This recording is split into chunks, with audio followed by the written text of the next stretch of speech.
I'm bad about dates, but that photo was from about 20 years ago, and it shows Mama Grace with a big platter of fettuccine Alfredo that was mostly taken because the waiter comes out and he makes a table side and he dishes it out, and he saves the platter for whomever the host or the person of honor that night, which I told the waiter, my mom.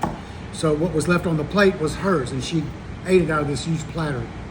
And so from Rome, we went to Sicily. That was the point of the whole trip.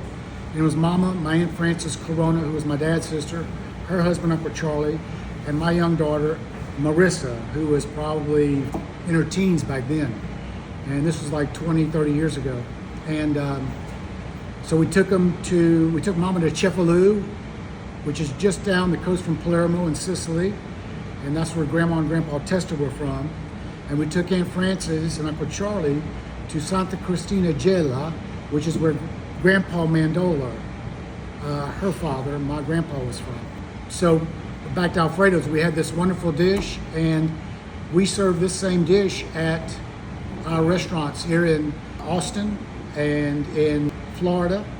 And I'm going to teach you how to make this dish, and just give you a little history about how it's made and what the real ingredients are, et cetera, et cetera.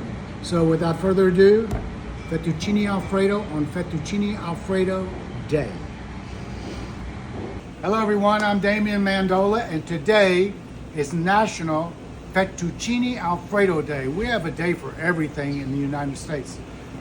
A little point of interest though, Fettuccine Alfredo is known here and pretty much around the world as having cream, but the real Fettuccine Alfredo does not have cream. It was invented by Alfredo di Lelio in Rome. Story goes his wife was pregnant and not feeling well, and she wanted something to soothe her stomach. And so he came up with this pasta dish of fettuccine, butter, and Parmigiano Reggiano, a very young Parmigiano Reggiano, not very well aged. And that's it. And what happens is when you go to Alfredo's, of course everybody gets it.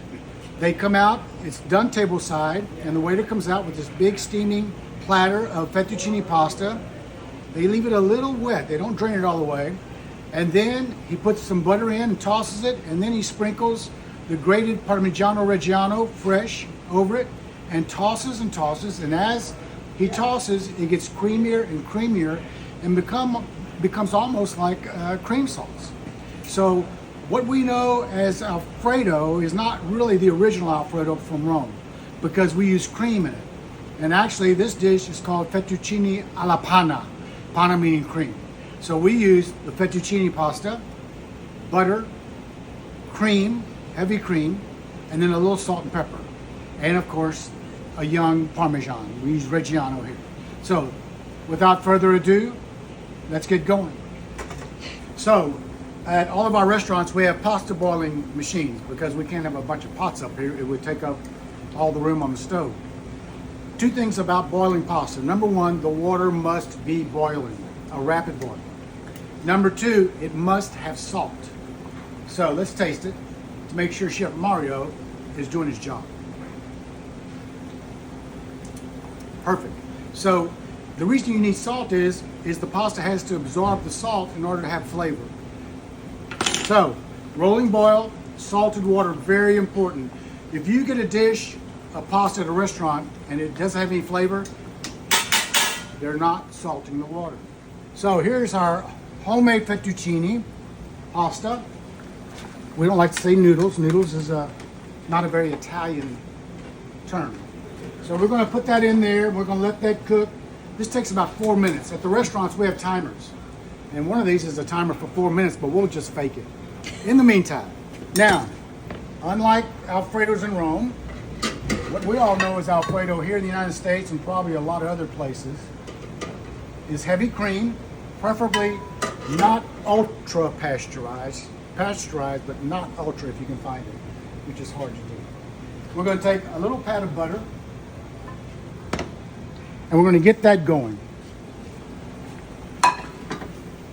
Let me see if I can find out which knob is which. There we go, I was lucky one time. We're going to take just a little touch of salt. We use kosher salt because kosher salt is not iodized. and fresh ground pepper, just a little. And the iodize just to keep it from clumping up, but it has an off taste to it. You can tell a big difference. So now we're going to bring this to a boil, let the butter melt, then we'll come and finish the dish. Our pasta should be cooked.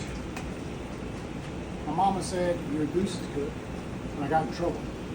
Make sure you drain your pasta very well. Here's our butter, heavy cream. I'm going to toss that a little bit.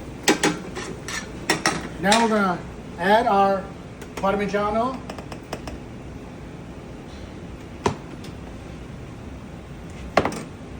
We're going to just let that get nice and creamy.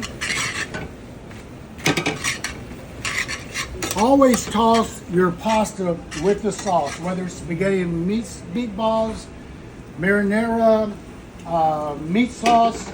Some people just boil the pasta and put the sauce on top. That's not how you do it. You always coat the pasta with your sauce. All right. It's good to have a plate to put this on. I'm keeping it warm.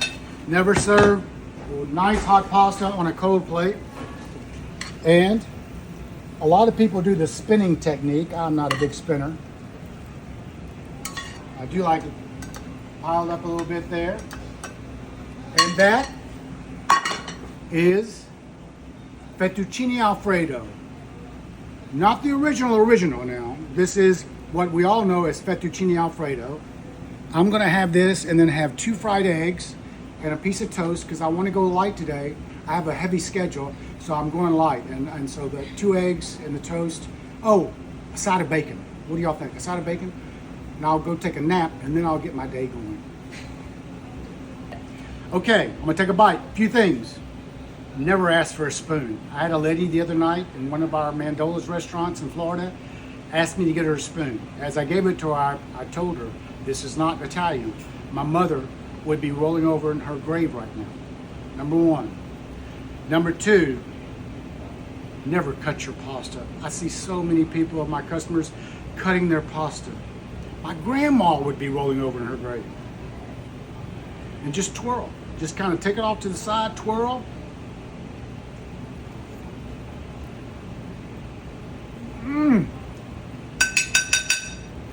I'll be 50 years in the restaurant industry. June 16th, 1975, I was at Sam Houston State University, a small college just north of Houston, about 2 hours. And that's where I opened my first restaurant.